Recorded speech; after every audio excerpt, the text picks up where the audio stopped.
Hello sa lahat, welcome sa aking channel.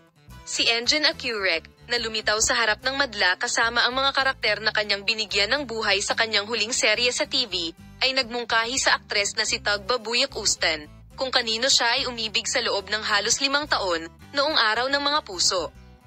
Ang petsa ng kasal ng sikat na mag-asawa, na gumawa ng unang hakbang patungo sa kasal sa mga nakaraang buwan, ay sa wakas ay inihayag.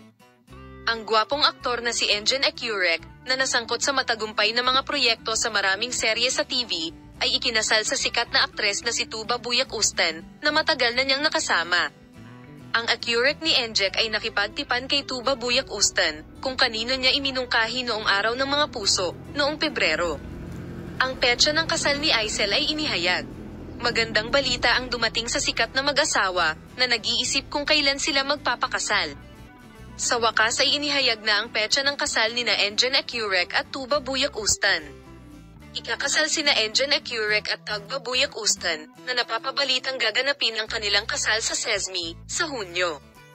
Nagsimulang ibahagi ng mga tagahanga ng Tugba Buyak Ustan at Engin Accurek ang magandang balitang ito sa social media. Ang magagandang larawan at espesyal na pagbabahagi mula sa mga aktor na sina Tugba Buyak Ustan at Engin Accurek ay palaging nasa aking channel para sa iyo. Makita ka sa mga bagong video.